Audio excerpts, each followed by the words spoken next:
Hogwarts Gene-Splicing Prodigy, Magical Creatures Meets Sci-Fi. Like, share and subscribe. Episode 71 All for the Greater Good?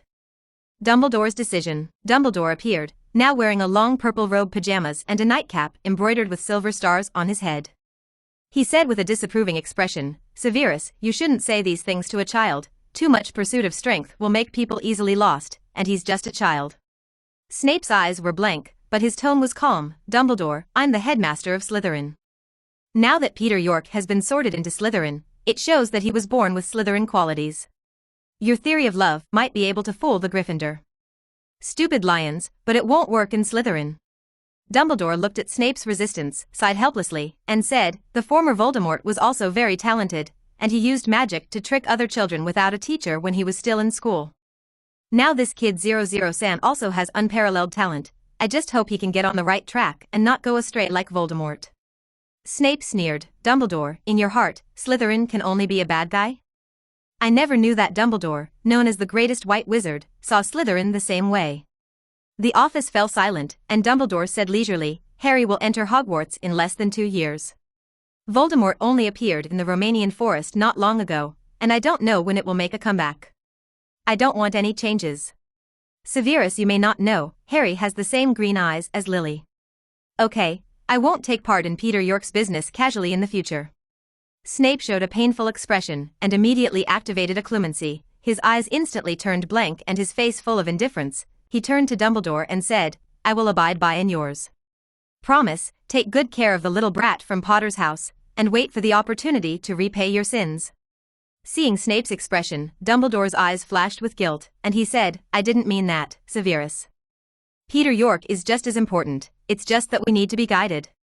I have observed this child, and his attitude towards the wizarding world has always been detached, and his sense of belonging is not strong. You have also heard what he said before. In the future of muggles and wizards, once such a gifted person, a wizard, on the opposite side of a wizard, would be 10 times more terrifying than Voldemort. So, we need to not only let him experience the magic of magic, but also deepen his connection with the magical world. Isn't he playing better with the Weasley brothers of Gryffindor and Mr. Diggory of Hufflepuff? It's a good thing. When he has more friends in the magic world in the future, these close feelings will bind him firmly in the magic world. Maybe he will fall in love with a certain girl, and then settle down in the magic world, or even become Hogwarts professor, or a staff member of the Ministry of Magic." Dumbledore said with clasped hands, longingly. Snape's empty eyes made waves. He looked at the kindly old man, and said coldly, "Dumbledore, sometimes I think you are more terrible than the Dark Lord. Sometimes in choosing time, we always have to consider trade-offs, just for the greater good." Dumbledore sighed, "Sometimes I even feel old enough and want to retire and take a good rest. But I can't always find it. When I find the right person, and Peter York, if I guide him well, I believe that I will soon be able to be on my own. And the burden on my shoulders will be much easier." Snape was surprised. "I didn't expect you to have such high expectations for him. Shouldn't your successor be the savior of the Potter family? How did you choose a Slytherin?" Dumbledore shook his head. "I went to see Harry's kid. He is indeed a little more talented than the average little wizard, but not too outstanding. And he has suffered a lot with that prophecy. If possible, I hope he can live and study happily, instead of suffering again." Snape sneered, "Meaning Peter from Slytherin, should he bear such a burden?" Dumbledore looked at Snape in surprise. "Severus, you would never speak for a person like that. Do you want this child to inherit your mantle?" Snape shook his head, and said with a look of disgust, "This kid has talents in potions, charms, transfiguration, etc., but obviously he has a big heart. With his talent, he wants to learn everything well. But he forgot a person's energy is limited, and I won't treat him any special until he is not determined what course to choose as his future development direction." Dumbledore laughed. "Felius gave Peter his notebook early on, and Minerva is watching. All 3 of you want to choose him, which is very rare. I'm curious about Peter's choice." 0. Peter didn't know about the conversation between Dumbledore and Snape, otherwise he would have punched old B's crooked nose again, thinking he was a useful pawn. As for the position of Dumbledore's successor, he should keep to the future savior. He is ambitious, but he is not interested in the magic world. His biggest goal is to pursue the ultimate in magic. At this time, his mind was full of points. His points are enough to exchange for a blood fusion opportunity, so he has to consider which magical animal to choose. First of all, the blood of birds and snakes is the easiest to obtain. As a fan of magical animals, Professor Kettleburn will not give up the opportunity to get close contact with Phoenix. At that time, he can take this opportunity to see the bird snake kept by Professor Kettleburn. He is very greedy for the ability of birds and snakes. This ability should not be underestimated. When facing the enemy, he can turn into a giant and suppress the enemy with overwhelming force. When he becomes small, he can hide in a very small space and avoid the enemy's tracking. This size Rui is one of the supernatural powers in myths. It is very prominent in 3.2 attack and life-saving skills. Back in the dormitory, Alan saw Peter coming back and shouted, "Funny, our hero Peter is back. Welcome to bed. Do you need your servant Alan to change your clothes?" Peter couldn't help crying and asked, "What are you doing?" Alan returned to normal, but still said with some excitement, "Celebrate your victory, of course. Come on, I see the butterbeer and honeydew candy you have hidden, hand them over. No class tomorrow, we will be tonight. Party all night long. You shocked everyone tonight. You were not in the dormitory just now, and many classmates have come to visit, especially those girls who are even more madly infatuated with you. A second-year girl almost put you into the underwear from the bathroom was stolen and was caught by Flora," Alan said with a teasing face. Episode 72 Hogwarts, the largest dating agency in the wizarding world? Peter was speechless for a moment. This Western girl is too precocious. They are only 11 or 12-year-olds, so they understand so much. When he was in the Muggle world, Peter also went to school to learn with children his age. But he was an adult, and with shame, after holding on for less than a week, he gave up completely and went directly to a tutor to study at home. And Aunt Christine felt very sorry for this. She thought that Peter should at least have a little girlfriend at school. This made Peter almost drop his jaw at the time. To actually push a 6 or 7-year-old child to fall in love. What kind of sturdy idea is this? And the wizarding world is no different. Hogwarts is not only a place for young wizards to study, almost 70% of wizards fall in love during their studies, and then get married and have children as soon as they graduate. It is the largest wizard in the wizarding world. Dating agency. "Hey, Peter," Alan leaned towards him with a grin, with an exaggerated expression, "or you'll take Flora, you know she's been very worried about you today, and she's fighting Earl because of you. When a girl steals your underwear, she is very angry, like a furious lioness 02 coveted by her prey. It's very scary, I'm afraid she will cast a spell on that girl." Peter rolled his eyes at him, "What the hell do you describe it? And I don't want to fall in love at such a young age, what kind of love does a little kid know? I thought pulling little hands and sharing lollipops was love." Alan pouted, "Aren't you a little brat yourself, and don't think I don't know that falling in love means kissing and sleeping together." Peter got even more headaches and waved directly, and the candy he bought at noon flew into his hands. He was then used to block Alan's mouth, "Eat yours." Alan noticed Peter's casting action and said excitedly, "Peter, did you just use wandless magic? How did you do it?" "Merlin, it's amazing. Those seniors were talking about you just now. What about wandless magic? They say it's very hard." Peter didn't feel anything at all. Although wandless magic did not require a wand, the mana consumption was more than twice that of a wand, and he had to concentrate even more. And a lot of lethal magic can't be cast directly with your hands, otherwise you will be the first to be injured. Seeing Alan's envious look, Peter explained, "In fact, before entering school, many people used wandless magic consciously or unintentionally, but after having a wand, they gradually lost this ability. It's easier to cast, and it's more labor-saving and powerful. So no one wants to spend too much time practicing." "How is that possible?" Alan didn't believe it. He retorted, "Many people say that wandless magic relies on talent, and without talent, one cannot learn wandless magic in a lifetime." Peter shook his head and explained, "Talent does have a bonus, but it's not the deciding factor. Do you remember when you were a kid, when you were agitated, your magic would explode, and then everything in the house would float?" Alan nodded and recalled with deep emotion, "Of course, I still remember one time I secretly rode a broomstick, but I was so frightened that I fell directly from the sky, but I didn't expect that my body would land as lightly as a feather in the end. Of course. That time I was beaten up by my terrified mom, and then by my dad who came home from get off work, and I still remember that time." Peter almost didn't laugh. It was the magic version of the parents' mixed doubles. He directly affirmed, "The time you let yourself fall to the ground, it was actually a cast without a stick. You used magic to make yourself lighter and avoid injury. I think when you fell, you had a very strong hope that you would not be injured. This strong emotion stimulates the magic, and makes you use an effective magic unconsciously. And the requirement of wandless casting is to have very strong emotions and very concentrated attention. For example, when I wanted candy just now, I must have a strong hope that the candy will appear in my hand, and I must keep my eyes on the target and motivate it. Magic, that's how it works. Alan was thoughtful after hearing this. He was born into a pure blood family, and of course he knew that these experiences were very precious. So grateful for Peter's generosity. Thank you, Peter, you will be my best friend from now on. Peter smiled and said, you're one of my best friends too. It's not fair, why am I only one of them? Alan said dissatisfied. Because I have friends in other colleges too. Peter said as a matter of course. Right. Alan got up and asked, Derek was also called to the office by Professor Snape just now. Did he do the black magic that attacked you earlier? Peter nodded, yes, he wanted me to lose, so he attacked me with the magic props handed down from his family. Fortunately, the protective barrier arranged by several seniors and chiefs weakened a part of the power before hitting my armor. Otherwise, it will definitely make me suffer a big loss. Alan was furious, he's murder. It's so despicable. He should be fired and sent to Azkaban to lock up. Peter said indifferently, the professor has informed Derek's parents to come to school tomorrow, and he suggested that it would be better for me to ask them for compensation, rather than publicize this matter.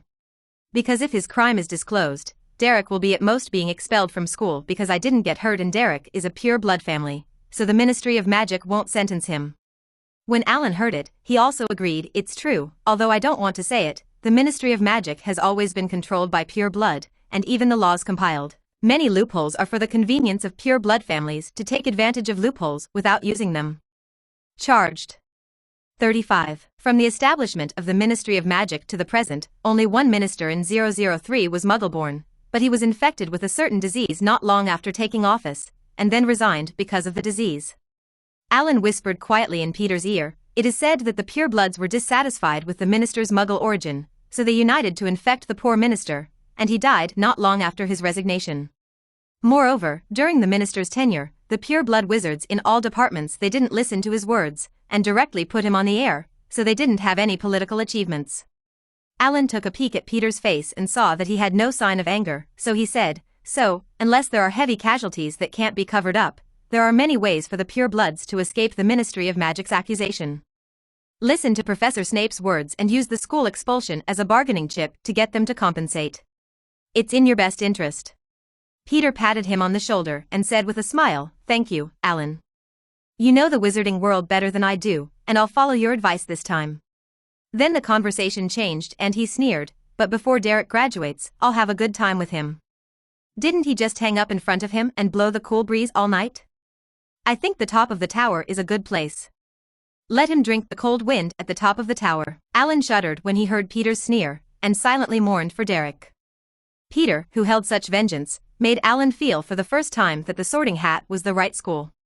Episode 73 Quidditch, Peter's Umbrella Relay. On Saturday morning, the weather at Hogwarts turned cooler, especially in the Highlands somewhere in Scotland, so the wind was strong, and the cold westerly winds accompanied the rain, making it impossible to get out at all. Peter is one of those people who doesn't want to go out at all, and would love to stick himself to the bed with a permanent glue spell. Instead of being dragged out of bed by an excited Alan like he is now, to watch some Quidditch match of Rush. Wake up, Peter. This is the first Quidditch match. I've been looking forward to it for a long time. If it's too late, the good spots will be taken. Alan pulled Peter to watch Slytherin hurriedly run to the desk. Facing the cold wind, Peter reluctantly wrapped the scarf around his neck a few more times. He was fortunate to have added an extra sweater to himself before leaving the dormitory, otherwise he would freeze to death in this ghost weather. When they came to the auditorium, Flora Shaker in the front row in the distance saw the two of them, and she waved excitedly and shouted, Peter, Peter. Here, I have reserved a seat for you. 99. Alan joked aside, look at what is the charm of a handsome guy, as long as you exist, Peter, this little transparent like me has been cast a phantom charm, and I can't see it. Alas, people are more popular than dead people. Peter thumped him silently, and then pulled him directly over. Since someone found a good position for him, there was no reason to refuse. Then, under Flora's resentful expression, he inserted Alan directly between him and Flora, leaving Alan alone to sit in the middle position awkwardly, neither walking nor staying. But soon with the entry of the Quidditch players, Alan also forgot the strange atmosphere and said happily to Peter, in order to win the game with Gryffindor, Terence Warrington was like a madman, he kept training with the team. He also told everyone about a lot of tactics, and I heard that he almost drove the players crazy, and they even privately discussed giving the captain a sleeping charm so that he can calm down a little. Flora, who was on the far right, hurriedly interjected, because of the fight in the Quidditch tryout earlier, the Academy has deducted 500 points. So the prefect gave a death order, telling them to win the Quidditch Cup. Otherwise, just wait. Dean Snape's punishment and the entire semester of confinement, 99. The Quidditch stands are very high, so the wind is strong and cold. Peter has wrapped himself in a sweater and scarf, and still feels the cold wind digging in. It's so cold, I don't want to watch a football game in this ghost weather. Peter complained loudly. Don't be silly, this is the first game in our academy. If we win, the Quidditch Cup will probably fall into our hands. Ravenclaw and Hufflepuff are nothing to be afraid of. Alan was also freezing. Blushing, he was wearing less clothes than Peter, and kept pacing to keep warm. Looking at Flora again, perhaps for the sake of beauty, she was only wearing a thin layer of school uniform, and her mouth was shivering with cold. Peter tried using the drying spell on himself, and it worked well, warming himself up. He immediately pointed his wand at Ellen and Flora, and the two shivering people suddenly felt warm all over their bodies. Alan asked in surprise, Peter, how did you do it? I'm not cold all of a sudden. Peter was speechless, this is a drying spell. Professor McGonagall used it for us on the first day of school. Who are we from the wizarding world? You should be familiar with this household magic. Alan smirked and said, we are only first-year freshmen, who would remember such a spell? But even with the drying spell, the cold rain that kept falling from the sky made everyone wet. Peter dried his rain-soaked hair and began to think of a way to prevent it from becoming hot and cold, and he would definitely catch a cold.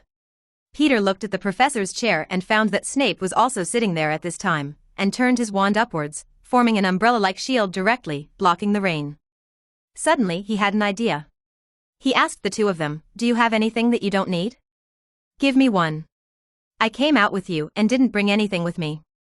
Alan shook his head and asked, what are you doing? I want to use transfiguration to conjure an umbrella, otherwise it will rain non-stop in this ghost weather, and I will catch a cold when I go back. Peter explained. Hearing this, Flora took out a raincoat from the dragon skin pocket beside her. Is this okay? Peter looked at her in surprise. Since you brought a raincoat, why didn't you put it on? It's been raining here for so long. Flora blushed and said, you didn't bring it, I'm a little embarrassed if I wear it alone. Both Peter and Alan looked at the girl who usually looked charming and sassy in surprise, but they didn't expect to do this. Alan looked at the two of them and then sighed with teasing, the power of love. Flora's face turned even redder when she heard this. 0. Peter slapped Alan hard on the head, telling him not to talk nonsense. Then calmly took over the raincoat and directly deformed the raincoat. With the effect of transfiguration, the raincoat quickly became larger and extended, and soon it became a large umbrella embroidered with silver snakes. Come here and help me open the umbrella together. Peter shouted to the dazed two. When the two heard it, they hurriedly opened the giant umbrella together. Under the open umbrella, 5 or 6 people can sit down. This kind of umbrella is very eye-catching and attracts other people in the stands. Peter then made a stone pier with a jack in the middle, and then fixed the giant umbrella on the stone pier, so that even the strong wind could not blow the giant umbrella away. Okay, so you can watch the game. Peter sat down with satisfaction, and greeted the other two to sit down for 3. Flora looked at Peter admiringly and said, we can only turn matches into needles now, and Peter, you can already make such a huge umbrella, it's amazing. Basic operations are actually not difficult, as long as you practice more, you can do it. Peter said modestly. But this seems to be modest, but in fact, the words of Versailles directly choked the two of them, and Flora, who was still trying to praise Peter, was speechless. When the other Slytherins in the stands saw the giant umbrella that Peter had transformed, they immediately learned to transform.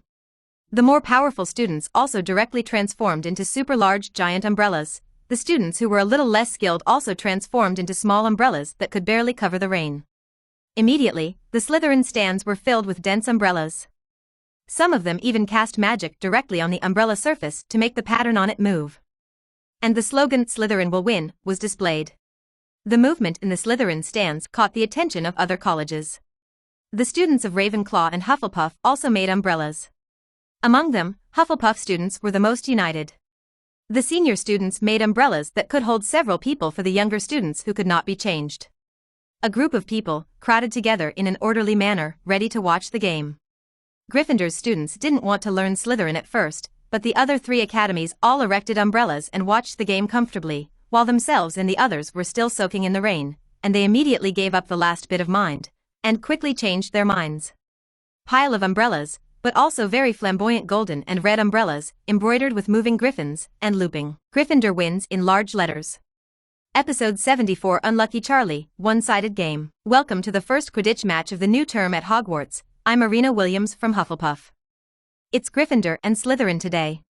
The players haven't entered the field yet, but the scene is already very lively. Especially in the auditorium of each academy, everyone used transfiguration to conjure umbrellas to keep out the rain. It's really spectacular. I think Professor McGonagall, who is a master of transfiguration, definitely glad to see a scene like this. And the one who started it all was Peter York from Slytherin's first year. Oh look, this little guy is so handsome. He smiled at me. Merlin, if I were a few years younger, I'd definitely chase him as a boyfriend. Of course I can wait for him to grow up if he wants to. Miss Williams, this is the scene of the game. Please focus on Quidditch itself. Professor McGonagall on the side hurriedly corrected the narcissist. Okay, Professor McGonagall. Irina Williams quickly returned to the topic, now that the players have entered the field in an orderly manner, and the referee Mrs. Hooch has also come to the scene. She will act as the most impartial referee and will judge the behavior of the players of the two teams. Sentencing. Ow, Mrs. Hooch opened the box, and first the snitch took off. The little guy was flying so fast, he disappeared in the blink of an eye. Hope seekers on both sides can find it. Next is the bludger launch. These two hot-tempered guys always want to knock everyone off the broom. I remember last year, but another unlucky guy broke his jaw 003. I hope today's game can be smoothly. Mrs. Hooch's got the quaffle. It's thrown into the air. Oh, it was Gryffindor chaser Adolf Patel who got the quaffle first. He's sprinting towards the ring with the ball. Good job. Patel managed to throw the quaffle into the hoop after 4 consecutive hits. 10 points for Gryffindor. In Slytherin's auditorium, everyone let out a disappointed voice in unison. Peter sat on the seat, holding a box of BB de flavor beans, slowly trying the flavor. He didn't look through the binoculars like the others, but he had good eyesight and was able to see the details of the game clearly. If anyone looked into Peter's eyes, you will find that his eyes at this time are very similar to those of an eagle, very deep and sharp. Alan sat down in disappointment, only to find that Peter didn't bring a telescope, and said in surprise, "You didn't bring a telescope." Then he handed the telescope over with a face full of reluctance. "You can use mine first, or else it would be boring to sit and watch." Peter shook his head, pointed to his own eyes and said, "No, my eyes can see clearly. And better than your binoculars."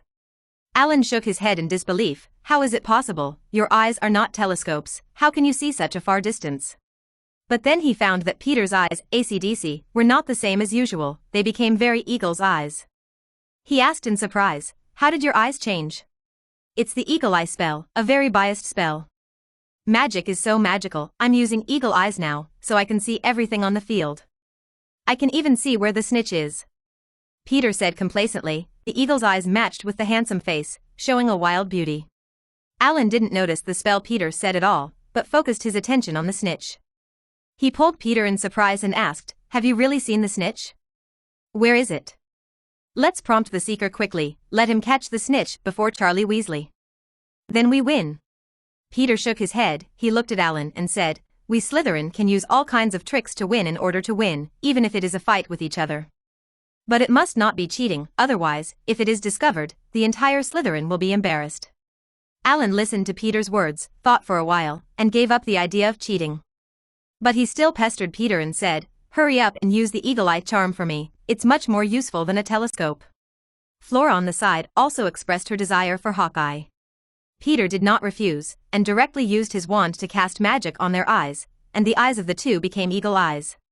Alan opened his eyes wide, looked towards the playing field, and exclaimed, "What a second! It's much clearer than a telescope, and you don't need to hold it with your hands. If you give it to each team player during the game, release the eagle eye charm, isn't that invincible?" Peter tapped Alan's head with his wand. "Are you stupid to be a Quidditch referee? The Ministry of Magic's sports department clearly stipulates that players must not use the Eagle Eye charm during the game. Hogwarts may not have checked that. But once you use it, if you find out later, don't want the Quidditch Cup. Alan smiled embarrassingly. I just said that, and such a remote spell, only you bookworm will know. On the field of competition, the anger that had been suppressed by both sides gradually erupted. Although the previous fight was interrupted in the middle, the 500 points that were deducted have not been made up now. Both sides put the fault on the other side and want to take advantage of this Quidditch match to defeat the other side and win the Quidditch game. The first game of the Ditch Cup. Slytherin Captain Warrington is the chaser, while Gryffindor Captain Charlie Weasley is the seeker. At this time, Charlie was looking for the golden snitch in the whole court, and he didn't notice that Slytherin's batter came quietly behind him, and then slammed him on the head. Charlie went unconscious and fell off the broom, causing exclamations on the field. Fortunately, the center of the field was soft sand, which did not cause Charlie to suffer secondary injuries. Ow! The captain and seeker of the Gryffindor team was hit on the back of the head with a bat by the Slytherin batter. Hope nothing happens to him, said the guide with a worried look on his face. Shame. Shameful behavior. Professor McGonagall yelled angrily. Madam Hooch blew the timeout whistle directly, and then very dissatisfiedly asked the Slytherin batter why she did this. Slytherin's batsman said innocently, his head is so round, I treat it like a bludger and hit it with a bat, can't blame me. Madam Hooch, irritated by the blind reason, dunked him 10 points before awarding the serve to Gryffindor. As for poor Charlie Weasley, he was transported to the infirmary on a stretcher by Gryffindor's students for treatment. Now that there is no seeker and captain's command on the field, Gryffindor is completely lost, and is almost overtaken by Slytherin. Goalkeeper Oliver Wood, who was not yet the future team captain, was in a hurry to meet Slytherin's wild pitches, many of which he failed to stop. The score also becomes 10-90. And 10 is Gryffindor. Then Oliver Wood also stepped into Charlie's back path and was directly hit in the face by a bludger. He fell down.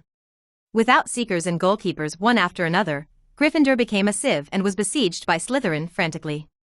The score had been pulled to 10-160, and then he found the golden snitch without any pressure, and finally ended with such a disparity score of 10-310. Today's game. In the auditorium of Slytherin, the students no longer had their usual restraint and cheered wildly. Even Flora Shaker, who had always maintained a ladylike temperament, patted the chairs happily. And Alan White was so happy that he jumped on the chair and danced random steps, shouting we won.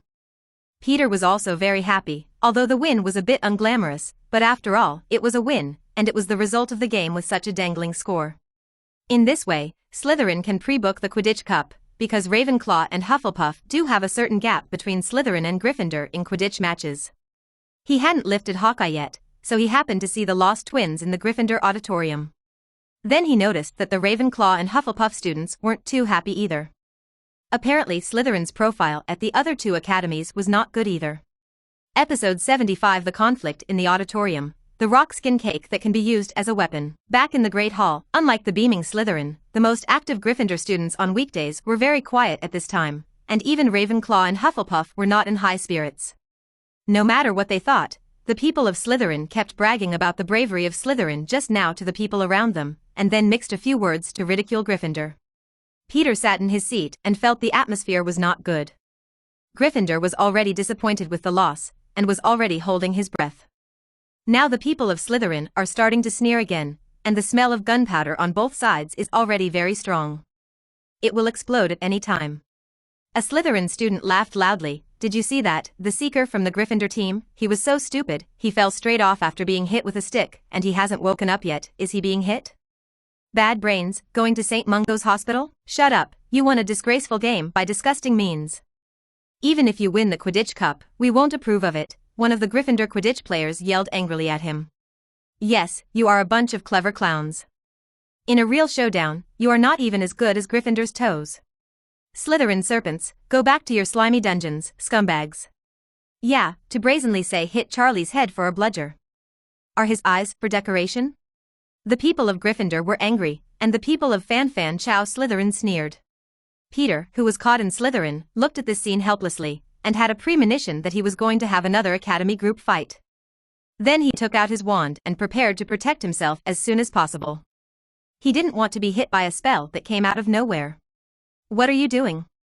A cold voice came, and Snape walked in from outside the door, instantly making the tense atmosphere that was just a little bit poured cold water. Gryffindor deduct 10 points. Snape said with a wicked smile, looking at the angry Gryffindor students. Turn a blind eye to the more arrogant Slytherin student behavior on the side. An indignant Gryffindor student wanted to come forward to make a theory, but a classmate on the side quickly covered his mouth and pulled him back. If he talked back, he would be deducted even more points. Peter rubbed his forehead with a headache. No wonder Slytherin was notorious, even Snape was so blatantly partial to the academy, plus these arrogant students, no wonder people looked at Slytherin with a special look. The smell of gunpowder in the auditorium was strongly suppressed by Snape, and both sides could only calm down and stare at each other with their eyes, as if they could shoot magic from their eyes and hurt each other. Peter looked at this situation speechlessly, and could only drink his afternoon tea with his head down, never participating in this kind of college dispute. When it comes to Slytherin's side, the Weasley twins will probably end their friendship. And he can't betray his academy, so it's best to be invisible at this time. Suddenly an owl flew down from the skylight and landed in front of Peter. Peter was a little surprised. He opened the letter from Owl. It turned out to be from Hagrid. The letter said that Professor Kettleburn agreed with him, and then told him to bring the phoenix, because Professor Kettleburn couldn't wait to see the phoenix. Who sent it to you? Alan asked curiously. Peter squeezed the envelope and said, I recently met the gamekeeper at Hogwarts, and he and Professor Kettleburn, the teacher of the conservation of magical creatures, and I want to visit him. 99. Alan said in surprise, protection of magical animals? Isn't that an elective that we only took in the 3rd grade? Why are you looking for him now? It's good to get acquainted in advance, and I heard that he also has some magical animals I want to meet. Peter said, then looked at Alan. Are you going? Alan shook his head quickly. He didn't want to know this crazy professor who tossed himself with only one hand and half a leg. Immediately he said worriedly, you should be careful. I heard that Professor Kettleburn always likes to keep some dangerous animals. I almost set Hogwarts on fire again. If Dumbledore didn't care much, I'm afraid there have been more than 60 times of school probation. Peter smiled and reassured, don't worry, Professor Kettleburn doesn't have so much energy now, he wants to meet my phoenix today. Alan said enviously, your phoenix is probably the dream pet of all wizards. It is so gorgeous and powerful, much stronger than an owl. And now only you and Dumbledore have a phoenix, which is an honor. Saying goodbye to Alan, Peter left the Great Hall, came to Hagrid's hut, and knocked on the door. 0. Ask for flowers. The door opened, and the first thing that rushed out was a big dog with a mouth full of saliva, causing Peter to quickly take a few steps back. Yaya, stop. Hagrid commanded the big dog, emerging from the cabin.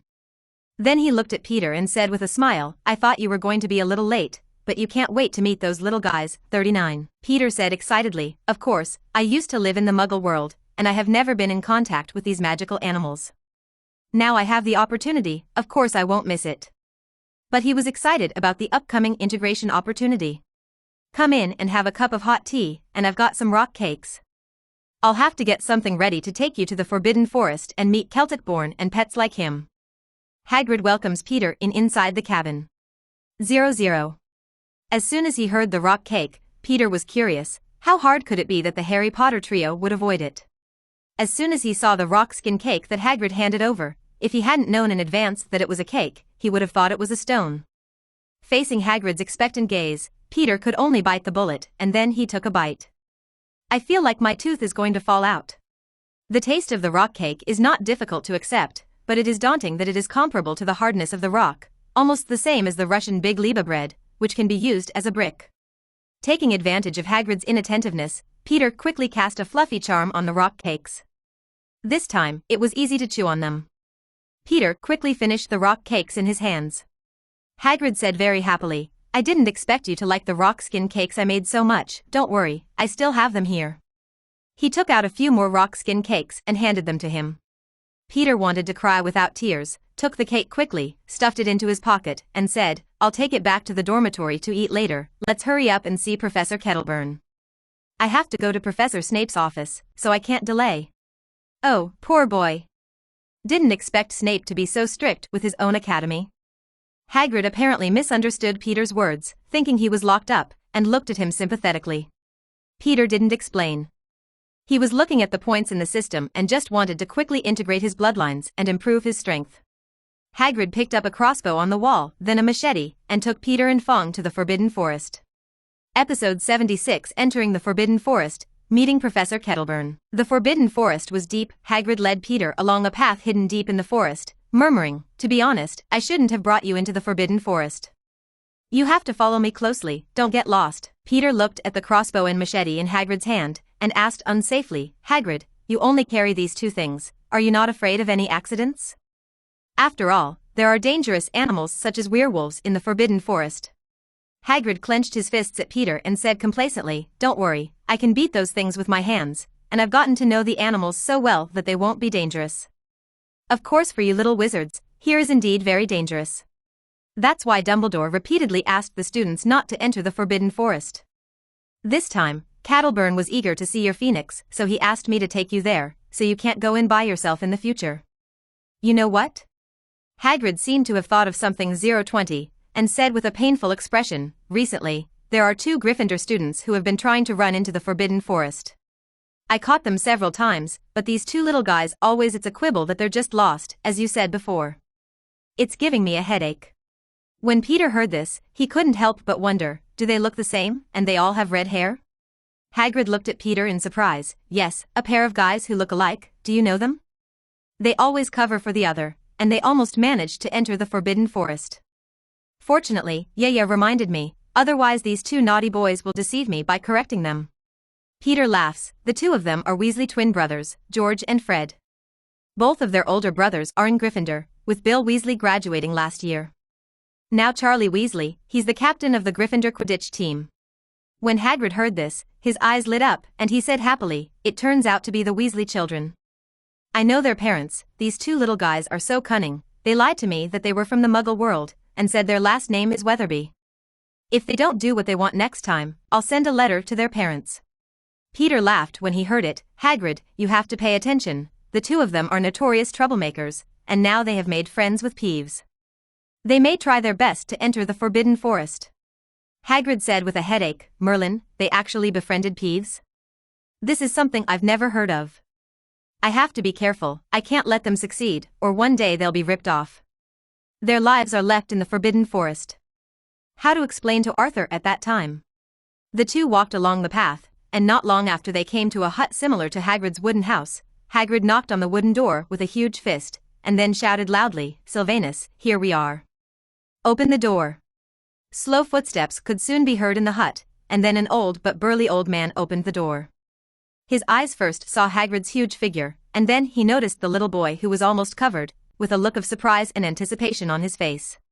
Kettleburn crossed Hagrid, came to Peter with a smile, and asked, "You are Peter York, I'm Sylvanus Kettleburn. If you chose the Protection of Magical Creatures class in the 3rd grade, I should be your professor." Peter looked at the old man with only his left hand intact, and the rest were prosthetic limbs made of wood, but he still stood tall and straight, which meant that he was physically disabled. He politely shouted, "Hello Professor, I'm Peter York, you can call me Peter. I like fantastic beasts very much, so I will definitely choose your course in the future." Kettleburn nodded happily. As long as he likes magical animals, he is a good student in his eyes. He looked around Peter and asked impatiently, "Peter, where is your phoenix? I've been looking forward to it for a long time." Hagrid, accustomed to Kettleburn forgetting his existence, turned to Peter and said, "That's what this old guy is, he's only got fantastic beasts in his eyes, and he's screwing himself up all over the place. You should summon Field quickly, or he will die in a hurry." Peter smiled and nodded. Such a pure person Peter liked, and if he met an old fox like Dumbledore, he would have a headache. He quickly summoned Field over. With an explosion of flames, Field appeared directly above Peter, and then quickly stopped on Peter's shoulder. Seeing the phoenix, Kettleburn's eyes lit up immediately, dragging a difficult pace, observing the phoenix carefully, and admiring, "It's so beautiful, I never thought I could see another phoenix at Hogwarts. It's amazing. Already. Is this a boy, how old is he?" Kettleburn asked excitedly, looking at the phoenix as a human being, and addressing the person directly. "His name is Field, and he's really a boy, and he's only about 3 years old." Peter replied. Hagrid looked at Kettleburn's dumbfounded pestle at the gate, and quickly reminded, "Let's go first, Sylvanus, you promised to show this child your bird and snake, don't forget." Kettleburn came back to his senses, looked reluctantly at the phoenix on Peter's shoulder, and then extended his hand to welcome Peter. "Please come in first, besides Dumbledore and Hagrid, this is the first time I have a student here. Just treat it as your own home, don't be too nervous. 35. Wow. As soon as Peter came in, he found that this wooden house was different from Hagrid's. It was very spacious, the size of 2 football fields. There were also many trees planted, and the space was divided into several areas. Peter exclaimed, "Professor Keitelborn, you have cast a traceless stretch spell here. It's amazing. It's like coming to another dimension." Keitelborn looked at the 11-year-old in amazement, hearing Hagrid say he was from the Muggle world, but didn't expect to have such insight. "I didn't expect you to know the traceless stretching charm. I'm not quite magical here. You'll be even more surprised if you see Newt Scamander's box." Keitelborn waved his hand modestly. Of course Peter knew about Newt Scamander's magical box. He pretended to be ignorant and said, "I heard that Mr. Scamander's box is full of magical animals he has rescued from all over the world. Is this true, Professor?" 35. Hagrid sat down on the sofa, making the wooden sofa make an overwhelmed sound. He preemptively said, "This is more than that. I have been in Newt's suitcase, except that the entrance is too small and almost caught me. It is very huge, and it can hold the entire 3.2 Hogwarts castle. Now, really wonder how Newt did it?" Keitelborn looked at Phoenix Field carefully, and said without looking back, "I do know about this. When Newt Scamander was expelled for keeping dangerous animals in the school, it was the entire Hufflepuff student helped him cast a spell together to make his box fit the magical beasts he kept. Dumbledore also helped a lot." After a few chats, Peter couldn't wait to ask, "Professor, I don't know where your birds and snakes are, can I go see them?" Keitelborn nodded, dragged his heavy body, and led Peter to the space separated by the north. He said proudly, "There were only 2 of these bird snakes at first. After so many years of cultivation, it has developed into a group. In the future, I will put them in the Forbidden Forest to live, and by then, except for the Far East, this will be the largest breeding ground for birds and snakes in Scotland." Episode 77 Fusion of Bird and Snake Blood. Knowing snake language, when I came to the breeding ground for birds and snakes, I saw that among the thick fallen leaves, there were several large bird nests built artificially, covered with withered grass, and the most striking thing was the silver eggshells accumulated in the nests. Under the irradiation of light, it emits the quality light of pure silver. And between these eggshells, there are magical creatures that look like snakes, but have bird feathers and wings, and they look vigilantly at the people outside the nest. Keitelborn took out a few bugs from his pocket and distributed them to Peter and Hagrid. Then he approached the bird snake first, and when the bird snake wanted to rush up to bite him, he held the insect in his left hand and shook it in front of the bird snake. After shaking, these gluttonous birds and snakes gave up their attacks, eager to eat the insects in his hands. He immediately lured a bird snake into his palm with a worm, and then fed it to it. The bird snake that ate the insect was no longer wary of Keitelborn, but put it in his hand. Keitelborn turned to hold the bird snake, smiled and said to Peter, "Come on, learn what I did just now. Find one that is willing to be close to you. Be careful not to touch its head, or he will attack you." "Me? Can I?" Peter asked suspiciously, looking at these 02 bird snakes and feeling a little nervous. However, for the opportunity of blood fusion, he suppressed the last bit of hesitation, holding the insect and shaking it at a bird snake in the bird's nest. The bird snake was originally vigilant, but when he saw the insect in front of him, he immediately put down his guard. As Peter moved the insect back a little, the bird snake climbed onto his hand as he wished, supported his hand, and ate it. "Drop insects." "Well done," Keitelborn praised, holding the bird snake in his left hand. Then he looked at the bird snake in his hand fascinatedly, and said with a sigh, "This kind of magical animal originally lived in the Far East, but because their eggshells are very pure sterling silver, many wizards profit from it and let them almost on the verge of extinction. If Newt hadn't rescued a few bird snakes during his expedition in the Far East and brought them back to breed, I'm afraid we wouldn't see it now." The bird snake is a very magical animal. They can be big or small. When they are small, they can hide in a teapot, or even in a small hole that is visible to the naked eye. Even if they see it, they will only be regarded as a small bug. When big, it can even fill Hogwarts. Peter held the bird and snake in his hand, but his mind fell into the system. Ding, the blood of the bird and snake is detected, and after fusion, you can get the ability to size Rui and snake language. "Do you need fusion?" The system prompt sounded.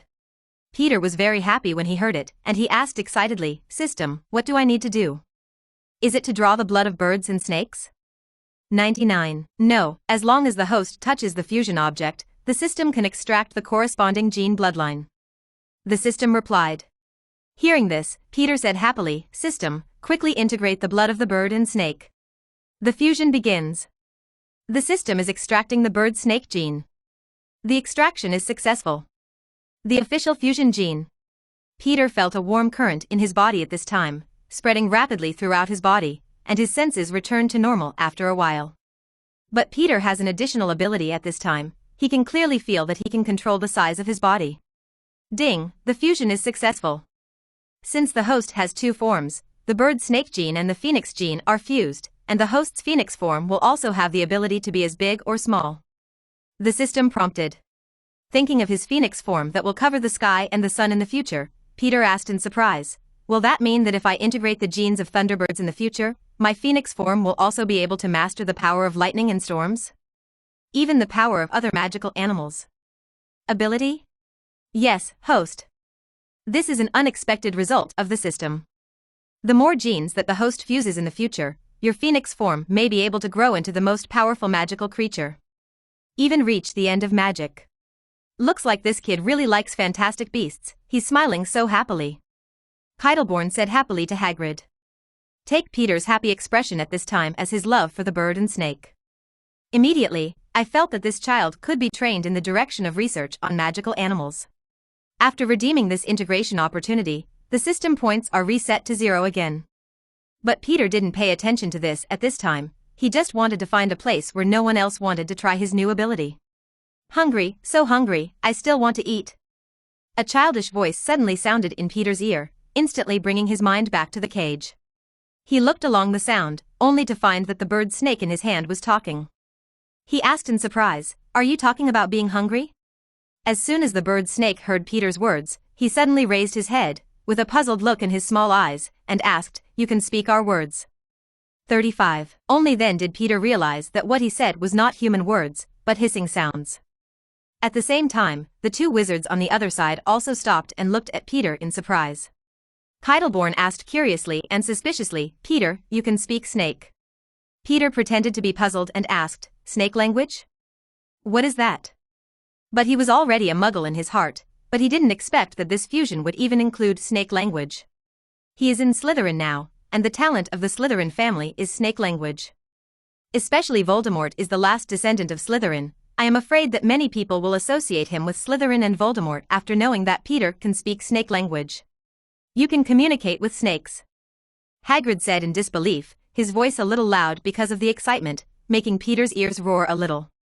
Peter directly copied the future Harry Potter's reaction, pretending to be puzzled. "I know, but I bet a lot of people can do it too." Heidelborn shook his head, looked at Peter with a complicated look, and said, "Peter, snake language is not a standard ability for wizards, but a natural ability.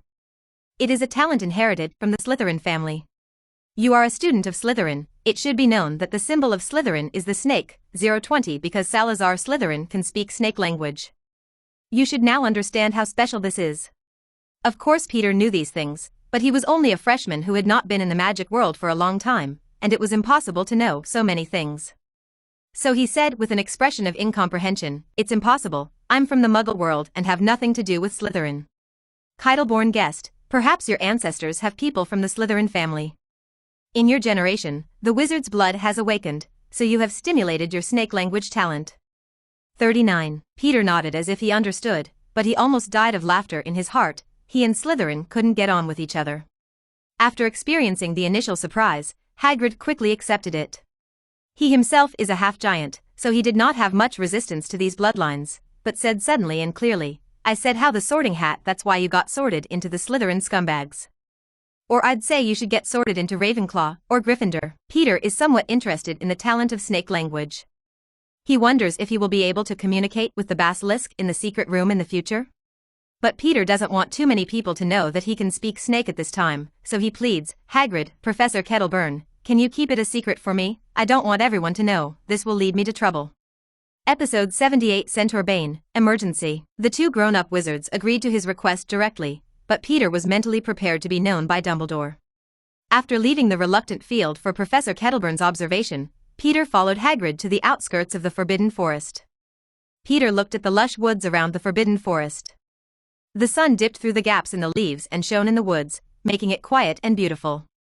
Peter was in a very good mood at this time, so he felt beautiful in everything he saw, and carefully observed the surrounding environment. It was found that they had never encountered a single danger, and the crossbow in Hagrid's hand had become a decoration. He couldn't help asking, "Hagrid, I don't think the Forbidden Forest is as dangerous as the legend." "On the contrary, the environment is very good," Hagrid said solemnly. "It's daytime, so many animals are hiding. But when it's night, the Forbidden Forest is very dangerous. A lot of dark creatures will come out to feed.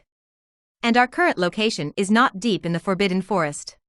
In addition, the centaurs often patrol this area, so it is not very dangerous. But if you accidentally get lost, you are likely to stray into the depths of the Forbidden Forest, where even I have to be careful. So you must not be yourself in the future. Come here alone." Peter nodded. He is not a curious person. Since the school has repeatedly banned students from entering the Forbidden Forest, there is naturally a reason for it. Peter will not die. Suddenly there was a movement in the woods ahead, and Hagrid immediately pointed his crossbow in the distance and asked loudly, "Who's in there? Come out." Peter also quickly clenched his wand and stared at the movement in the distance. "It's me, Hagrid." A reddish-brown figure emerged from the jungle. He wore a leather armor on his upper body and held a bow and arrow. But the lower body is in the form of a horse. "This is the centaur in the Forbidden Forest. Bane, it's you." Hagrid put away his crossbow, then asked with a frown, "Why are you here? You shouldn't be in charge of patrolling today." Bane's hoofs kept piercing the ground. Looking a little anxious, he looked at Hagrid angrily and said, "The eight-eyed spiders have expanded their range again. They have occupied part of the unicorn's territory, and now they come to test my territory of the tribe!" Hagrid looked a little embarrassed, looked away, and explained, "I've already told Alfake, but his kids don't listen to him very much." Bane said angrily, "The goddamn spiders are now harming the Forbidden Forest. Several unicorns have been mutilated these days, and the unicorns have only run to us to avoid danger. If you have no way, if so, we will start a war with the eight-eyed spiders. They have threatened the existence of the centaur tribe, and we will kill every spider. Including the one you have." Hagrid was a little excited when he heard this, and hurriedly said, "Alavak is very obedient, don't hurt him." Peter on the side rolled his eyes. "If this dark creature that likes to eat human flesh is obedient, the sun will come out from the west." Suddenly, a white horseman appeared in the jungle, and he said anxiously to Bane, "No, there is a foal in the tribe that has disappeared. According to the unicorn, it was taken by a giant eight-eyed spider. Back to the lair." The foal is the name given to the young centaur by the adult centaurs. Hearing this, Hagrid shook his head and said, "No way, Alavak promised me not to let his children hurt the centaurs." 35. Regardless of Hagrid's reaction, Bane came to Hagrid angrily and asked, "Where is the lair of the eight-eyed giant spider? We must save people as soon as possible, or those disgusting spiders will digest the child from the inside out. Drop. Let him die in agony." Hagrid just shook his head in disbelief and said, "Impossible." Peter looked at the anxious expressions of the centaurs, but he gave Hagrid a spell to wake him up. "Hagrid, you have to take them to rescue the child. Even if you don't believe it, you have to go to the lair to find out." Hagrid was a little dejected at this point. He was stupid but not stupid, and he knew that Alavak must have been lying to himself. He looked at Peter hesitantly and said, "But what do you do?" Peter reassured, "It's very close to the exit. I just need to walk along the path and I'll be able to leave the Forbidden Forest soon. And this is a place where centaurs often patrol, so there's no danger. You'd better take it with you." The centaurs go to the rescue. Hagrid also felt the same when he heard it, and only told him to leave the Forbidden Forest along the path, not to run around, and then quickly rushed to the depths of the Forbidden Forest with the two centaurs. Seeing that everyone was gone, Peter didn't leave the Forbidden Forest as he said, but directed a direction spell, pointing to where Hagrid was going. Then it turned directly into a phoenix similar to Field. Chase in the direction of Hagrid. This is Peter's first time flying in a wide forest. He used to fly at home in phoenix form at most, but not as comfortable as he is now. He just wanted to rush as fast as he could, and then he disappeared into the spot as a flame, and reappeared above Hagrid's head. Peter was stunned. He didn't expect this teleportation method. He mastered it as easy as eating and drinking. And it was not as uncomfortable as apparition. When he teleported, he just thought about it as soon as possible, arrive at Hagrid's side, and then appear here directly, without going through any mysterious passage.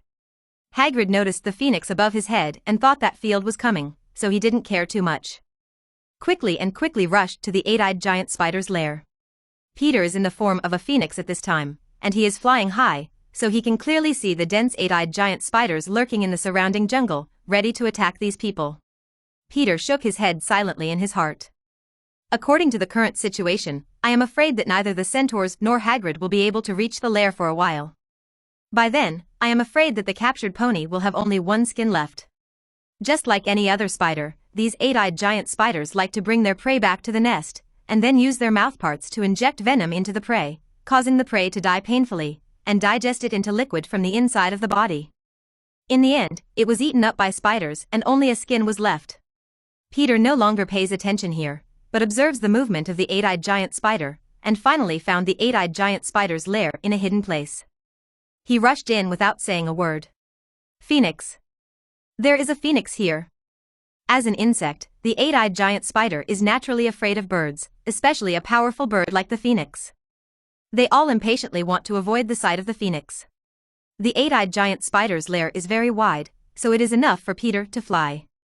After he directly looked around, he finally found the pony man wrapped in spider silk, and the pony man looked painful at this time, especially the mouthpart wound on the neck is very obvious. Obviously it has been injected with venom. Episode 79 Become a Phoenix. The doom of the eight-eyed giant spider. Peter didn't care to teach these eight-eyed giant spiders first, he directly grabbed the pony with one paw and then flew into the sky. Only the terrified spiders were left. Peter's body was only the size of a swan at this time, and although the centaur caught under his feet was still young, but he weighed a few hundred pounds, he easily grabbed it and flew directly to the centaur who was fighting the spiders. Bane is leading the members of the tribe to fight against the eight-eyed spiders, but the number of the eight-eyed spiders is increasing, no matter how to kill them. Many people were injured. And the child who was caught by the eight-eyed giant spider didn't know what happened? Hagrid was also attacked by the eight-eyed giant spiders at this time. He was like a big child, crying sadly, while punching the eight-eyed giant spider that flew towards him with his fists. Oh, these eight-eyed spiders are crazy, they're not as good as the Aerovox. Suddenly, in the sky above the battlefield, a phoenix grabbed something tightly wrapped in spider silk and landed with a loud and pleasant screeching sound. Oh my god, it's the foal. It's the phoenix who rescued the foal, the nearest centaur exclaimed in surprise. When all the centaurs heard it, their faces were filled with joy. Their goal this time was to rescue the pony, but they didn't expect Phoenix to have rescued the child 020. The centaurs, centered on the phoenix and the pony, formed a protective circle to block the siege of the eight-eyed spiders. It was only after the centaurs approached that he realized that there was already a hole in the neck of the centaurs. Moreover, the child's face was painful and his breath was weak. A horseman said sadly, "It's too late, the foal has been injected with venom by the eight-eyed giant spider, and it will die soon." The centaurs lived in the Forbidden Forest and dealt with eight-eyed giant spiders all the year round. Naturally, they knew that this situation could not be saved. They all showed sadness. Even Hagrid had a guilty look on his face at this time. He didn't expect that the eight-eyed giant spider he cultivated would actually cause harm to the residents of the Forbidden Forest. But Peter didn't have this kind of emotion, he flew directly to the pony, and in the surprised eyes of the other centaurs, he lowered his head to the wound, blinked, and then a few tears fell on the wound, and the wound immediately swelled with healing at a speed visible to the naked eye.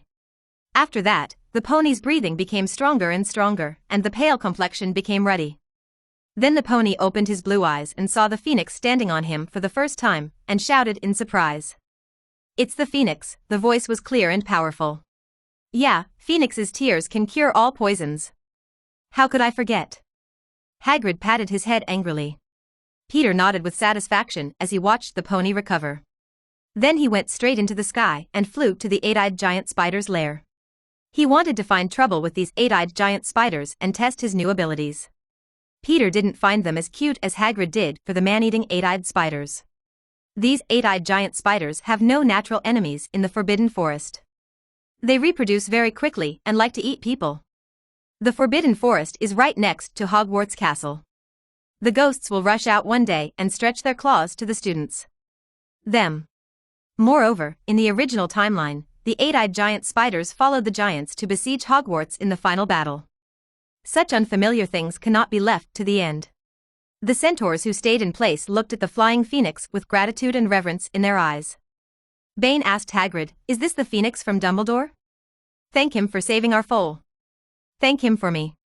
Hagrid shook his head and said, "This is not Fawkes of Dumbledore, but another phoenix named Field, who is a companion of a little wizard. It is the little boy who was with me just now. He should be worried about the situation here, so Field was called to help." When Bane heard this, he suddenly remembered the very good-looking little wizard who was with Hagrid just now. "I didn't expect such a small child to have such a powerful phoenix," he said to Hagrid again. "Then please pass on our gratitude to him. If you have time, he is very welcome to visit our centaurs. We will serve him with the best food." Hagrid nodded happily. Phoenix saved the pony, and also saved the relationship between Hagrid and the centaurs. He is very grateful to Peter now, and feels that this little boy is not like Slytherin at all. A centaur looked at the eight-eyed spiders around and asked Bane, "Are we going to attack?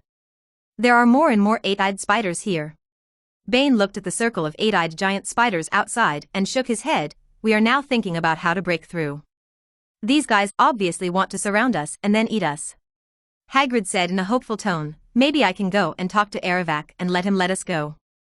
He listens to me the most." Bane looked at the simple-minded half-giant helplessly, broke his illusion, and said, "We have been fighting here for so long, the spider you raised should have known the situation here long ago." But he did not stop him, which shows what he meant. "If you go out, those eight-eyed giant spiders will eat you up." "No, it won't."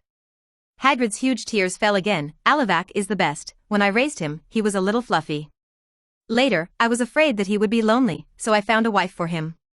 He wouldn't be so ruthless." "Woohoo!" Ronan, the most grumpy among the centaurs, roared directly, "It's your little cutie who made the unicorns homeless." They ran rampant in the Forbidden Forest, exterminating many races, and even more races. "Move in, now that they have nothing to eat, they're after us. They're eight-eyed spiders, they're dark creatures, and they don't have feelings." "That's just lying to you, idiot." Hearing this, Hagrid cried even more sadly. His huge eyes kept dripping, and his sad cry was more like a roar. However, they had wronged Aravaki, and Aravaki was very grateful to Hagrid, because Hagrid not only rescued himself, but also found a wife for him, and then multiplied in the Forbidden Forest. It's just that the current Aravac is looking at the cave in horror, being set on fire by a phoenix, and many eggs that have not hatched are directly burned by a fire. The phoenix setting fire is different from the fire dragon spewing fire from the mouth. At this time, Peter is like the whole body is on fire. Every feather is burning with red flames, and the place he touches will quickly ignite. Fires were lit everywhere by Peter, and the spiders in the cave were trapped in the lair by the fire. "Phoenix, why did you do this? We have no grudges in the past. Why do you want to destroy my clan?" Aravac shouted in despair. Hearing that, Peter landed directly on the ground, transformed into a human form, looked at him with a funny look, and said, "This is not where you live. It was Hagrid who brought you into the Forbidden Forest. Tell me about the dozens of you. How many species have been eaten to extinction in the past year? If you continue to reproduce, wait until you have eaten all the creatures in the Forbidden Forest. Your target is probably the students at Hogwarts." 35. Episode 80. Rescue the Centaurs, about to meet the Death Eater parents. "Are you a human?" "No, I can smell it, you are a phoenix." Aravac looked at the little boy who had transformed from a phoenix into a human in surprise, and then said unwillingly, "The law of the jungle is the law of the jungle, and they are not adapted to it. Law eaten by us, this is a puzzled fact. Why do you want to do it according to human thinking?" Peter looked at the eight-eyed giant spiders that were quietly approaching, and sneered, "Because I am a human." Then he turned into a flaming phoenix again, and used new skills. He saw the swan-sized phoenix, which quickly changed into a flaming phoenix. It was big, and it didn't take long for it to be about the size of a giant dragon, and the flames around it became even bigger. Those eight-eyed giant spiders who wanted to sneak attack were burned to ashes before they got close. Peter looked at his huge body at this time and was very satisfied. The size he inherited from the bird-snake is very useful. He now feels that he can get bigger.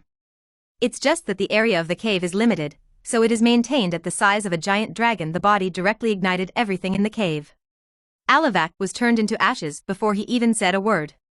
The flame on Peter's body was a magical flame, not an ordinary fire, so the lethality was evident. There was flames in the cave, but nothing happened to Peter in it. He was like a king on fire, and the flames around him were dancing and cheering for him. After solving the spiders in the cave, Peter sucked it directly, and the surrounding flames fell into the mouth one after another, leaving only scorched objects around. Then he flew straight out, and he remembered that there were more spiders outside than in the cave. Phew. The centaurs were breaking through. They guarded the pony in the middle and slashed hard. It's just that there are too many eight-eyed spiders around. Many centaurs have added a lot of wounds. Everyone is struggling to resist, but their confidence has gradually lost in their hearts.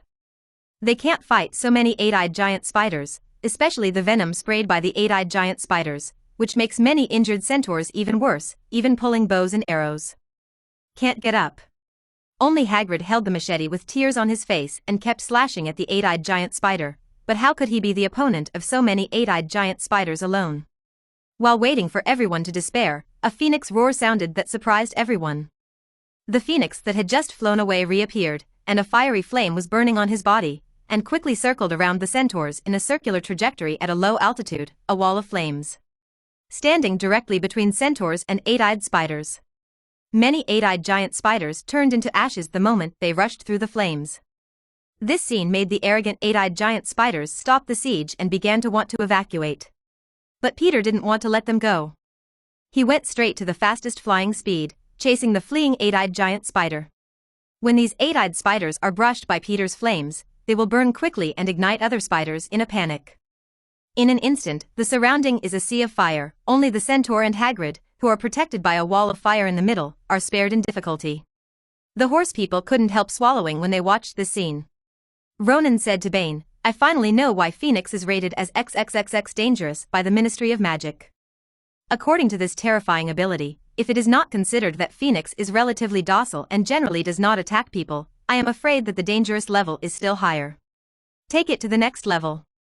Bane shook his head, his eyes full of reverence, and said, "We shouldn't be afraid of him. If it weren't for him, we'd be dead and wounded. His fire is clearly the fire of salvation." Hagrid also wiped his forehead and murmured with his Adam's apple rolling, "I didn't expect Phoenix to be so scary. Then I've only escaped death by teasing Fox before?" It didn't take long before there wasn't a single eight-eyed spider around, only the flames were burning. Peter devoured the flames again to avoid burning the entire forest. Seeing that there was nothing to do around, Peter flew around everyone to say hello, then turned into a flame and teleported away. As soon as Peter left, Dumbledore appeared directly in apparition. He looked at the scorched land around him, as well as the stumps of some eight-eyed giant spiders, and was very surprised. He turned to look at the group of people who survived. "Perhaps you can explain to me what is going on here." Peter appeared again, in the bathroom in the dormitory. After transforming into a human form again, Peter walked out of the bathroom and went outside. "When did you come back, Peter? How did I notice you?" Alan said in surprise. "My stomach was a little anxious and I went straight to the toilet, so you probably didn't notice it," Peter said casually. Alan nodded and believed, and then asked, "You are going to see Derek's parents in the evening, are you mentally prepared?" "It's Derek's fault, and I'm not guilty. What preparations do I need?" Peter said indifferently. "Zero, ask for flowers. But you still have to be mentally prepared in advance. These pure blood families are very arrogant. Even if they are wrong, they will not recognize it. They may even say very ugly words," Alan said. "Moreover, Derek's family is very complicated. His father is a Death Eater and has been imprisoned in Azkaban. But his mother is also very strong and is also a Death Eater. Only during the trial, he said that he was forced by his husband, joining the Death Eaters and then paying a lot of money to get away with it. But we all know it's just bullshit. Because everyone who knows Derek's family knows that the hostess is always the one in charge of their house, and these Death Eaters are very hostile to Muggle wizards. You have to be careful, you are facing a Death Eater today," Alan said worriedly, and then said with a sigh of relief, "Fortunately there is a Snape hospital." "Grow aside, so she won't dare to mess around." 35. Peter smiled and saw that his roommate was worried about himself, patted him on the shoulder, and said, "Don't worry, even if she dares to mess around, I can summon Field to help out, but I want to see if she can beat Phoenix. And I also have secret skills, not afraid of a Death Eater." After some refurbishment in the dormitory, Peter came to the library to read books as usual. He now has empty system points and needs to be replenished urgently, especially after experiencing the benefits of blood fusion. He can't wait to put all the magical beasts at once. Add your abilities to yourself. Especially with the Phoenix as a template, after merging the blood of the bird and snake, the combined effect of the two skills is 1 + 12, just like after he transformed into a Phoenix, and then used the ability of the size of the bird and snake. The lethality effect is a lever. of. The easiest place to gain points is in the library, where thousands of years of book collections are accumulated. Every time you read a book, you can get corresponding points, and the deeper you read, the more knowledge you master, the more points you get. More. It can be repeatedly brushed. He wants to change the name of this system to the learning system. With the passage of time, the night gradually darkened, and Peter put away the book, and then brought the book to the librarian Mrs. Pants to register the book. After leaving the library, Peter looked at the time and felt that it was almost time before walking slowly to the potions office. He's going to meet a Death Eater tonight. And get compensation from the Death Eaters. Next.